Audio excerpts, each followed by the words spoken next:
If you fall into haram, and you will all the time, don't go around telling people about it. Don't share it with people. Don't. You don't need to confess to people to feel better about yourself. Don't. In Islam it's the opposite. To feel better about yourself, you confess it to Allah subhanahu wa ta'ala and no one else. No one else. Because then people normalize it and they may encourage you and get ideas. Talk to Allah subhanahu wa ta'ala and tell him, Ya Rabb, I'm weak, I did this and I did that. Allah subhanahu wa ta'ala already knows. But when you say it, there's a connection with you and Allah. You feel it. Kata Allah, balaslah keburukan dengan kebaikan. Artinya kalau orang buat zalim sama kamu, bukan cuma memaafkan, balas dengan kebaikan. Siapa yang bisa seperti itu? Kalau ada orang zalim sama kita, kalau perlu kita balas lebih daripada kezalimannya. Sebagian orang seperti itu. Saya ini baik, kata sebagian orang. Saya dengar ada yang ngomong begitu. Saya ini baik, tapi kalau kau coba-coba sama saya, saya balas lebih daripada yang kau lakukan sama saya.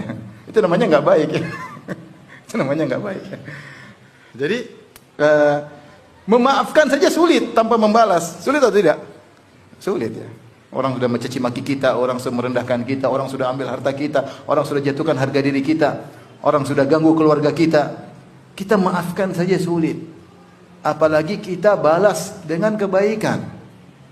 Siapa yang mampu melakukan ini? Tidak ada kecuali orang yang sabar.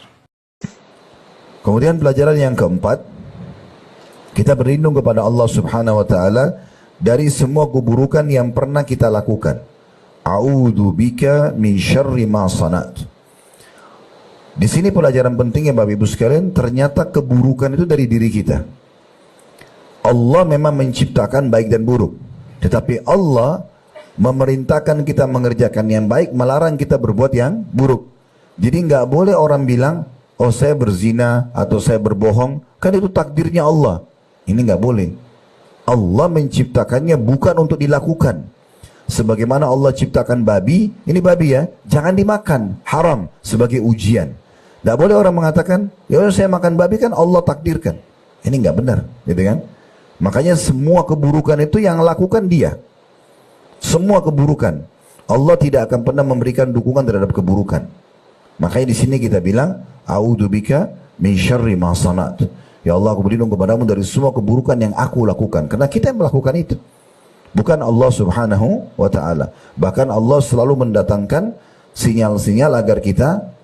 Dan jangan kalian tahasus. Tahasus itu cari-cari kesalahan orang dengan mendengar. Katanya gimana?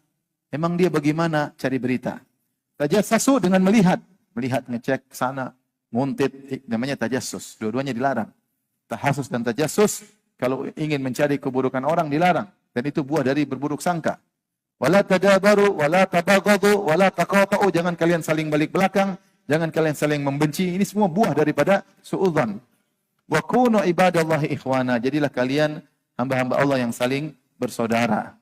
Konsekuensi hamba Allah sering bersaudara, tidaklah berburuk sangka kepada yang lain. Baik, kita buka hadis tersebut. Rasulullah buka hadis tersebut dengan sabdanya, iyyakum wadhanna. Waspadalah kalian dari berburuk sangka. Jangan pernah balas keburukan dengan keburukan. Kalau orang pernah menggibah Anda, memfitnah Anda, maka jangan balas dengan hal yang sama. Karena kalau kita balas dengan hal yang sama, maka dia akan dihukum, kita pun akan dihukum. Renungi hadis ini sebagai penutup. Kata Nabi SAW, kalau dua orang sedang berseteru, maka mereka akan bertemu pada hari kiamat. Siapa yang melakukan perbuatan kejahatan, maka akan diambil dari dia pahalanya, diberikan kepada orang yang terzalimi. Kecuali satu keadaan, orang yang terzalimi ini membalas kejahatan orang yang sudah berbuat jahat. Jadi misalnya kita digosipin nih, kita digibah, kita balas dengan gibah. Kalau kita sudah balas dengan gibah, kata Nabi SAW, kecuali dia balas. Kalau dia balas, Allah akan niat nilai balasan dia. Kalau nilai balasan dia setara dengan orang yang berbuat kejahatan pada dia, maka impas. Tidak ada lagi tuntutan pada hari kiamat. Karena ini sudah menggibah dia, memfitnah dia, nilainya 100 misalnya. Dibalas dengan 100 juga. Maka otomatis tidak ada lagi apa-apa hari kiamat. Tidak dapat pahala, tidak dapat apa. Kalau dia membalas lebih sederhana daripada perbuatan jahat orang yang menzaliminya, maka selisihnya akan dikasih ke dia. Misal kadar kejahatannya orang yang gosipin atau fitnah dia 100, dia cuma balas dengan 50, dia akan dapat selisih 50 itu. Tapi sebaliknya, kalau balasan dia melebihi dari kejahatan orang yang berbuat jahat sama dia, Misal dia digosipin, balasannya dia membunuh, lebih besar. Maka pahala dia akan diberikan kepada orang yang menzaliminya. Allah Maha Adil, maka hati-hatilah. Kata Allah, balaslah keburukan dengan kebaikan. Artinya kalau orang buat zalim sama kamu, bukan cuma memaafkan, balas dengan kebaikan. Siapa yang bisa seperti itu ya? Kalau ada orang zalim sama kita, kalau perlu kita balas lebih daripada kezalimannya. Sebagian orang seperti itu. Saya ini baik, kata sebagian orang. Saya dengar ada yang ngomong begitu. Saya ini baik, tapi kalau kau coba-coba sama saya, saya balas lebih daripada yang kau lakukan sama saya. Itu namanya nggak baik ya. Itu namanya nggak baik ya. Jadi memaafkan saja sulit tanpa membalas. Sulit atau tidak? Sulit ya. Orang sudah mencaci maki kita, orang sudah merendahkan kita, orang sudah ambil harta kita, orang sudah jatuhkan harga diri kita, orang sudah ganggu keluarga kita. Kita maafkan saja sulit. Apalagi kita balas dengan kebaikan. Siapa yang mampu melakukan ini? Tidak ada kecuali orang yang sabar. Ingat, jangan keburukan dibalas dengan keburukan. Orang fitnah, biarin dia fitnah sampai dia capek. Jangan dibalas dengan fitnah. Lalu apa yang saya harus lakukan, Ustadz? Maafkan. Masa sih Ustadz? Maafkan. Enak benar dia Ustadz? Maafkan. Lalu dia bagaimana? Sudah enak-enak berbuat fitnah saya, sebarin saya. Allah ada. Allah subhanahu wa ta'ala itu kita yakini sebagai orang beriman, Sami', maha mendengar, Basir, maha melihat, Alim, maha mengetahui. Gak usah khawatir.